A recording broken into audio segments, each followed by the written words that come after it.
America ઇઝરાયલના અને Iran સાથેના યુદ્ધના કારણે ઉભા થયેલા ગેસ સંકટથી ઠપ મોરબીનો સિરામિક ઉદ્યોગ ફરી ગતિમાં આવ્યો છે।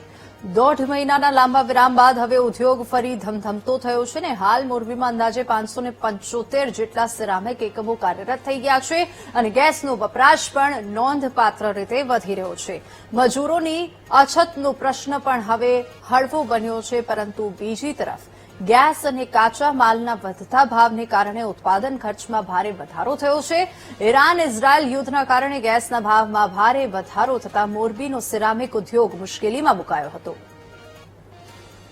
ગેસના બે ઓપ્શન હતા, એક જે છે પ્રોપેન ગેસ હતો અને બીજો જે છે ગુજરાત ગેસ હતો, જેમાં નેચરલ ગેસની સપ્લાય ગુજરાત ગેસ કંપની દ્વારા આપવામાં આવતી હોય છે।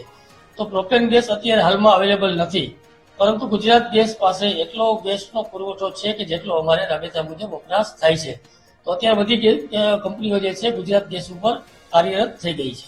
જીસીસી કંપનીઓ જે હતા એમનું એક્સપોર્ટ બંધ હતું અને અમુક એવા વેસલો હતા કે જે ખાડીના દેશોમાં થઈને પસાર થતા હતા, તો એ વેસલોના અત્યારે મુવમેન્ટ બંધ હતી, એના હિસાબે એક્સપોર્ટ થોડું ધીમું છે, પણ બીજી કંપનીઓનું જે એક્સપોર્ટ છે એ રાબેતા મુજબ ચાલુ છે। આપણે 1 મહિના 1.5 મહિનાથી આ સિરામિક ઉદ્યોગ બંધ હતો યુદ્ધના કારણે, પણ ઘરો ચલાવવા માટે ઘણી તકલીફ પડતી હતી, પણ હવે ફેક્ટરી ચાલુ થઈ ગઈ છે, એના માટે આપણે ઘર વપરાશ બધું અમારા માટે સારી બાબત છે। એટલે કામ ચાલુ થઈ ગયું છે, રૂટીન કામ પણ વ્યવસ્થિત રેગ્યુલર ચાલુ થઈ ગયું છે, એટલે બધું સ્ટેબલ થતું રહેશે।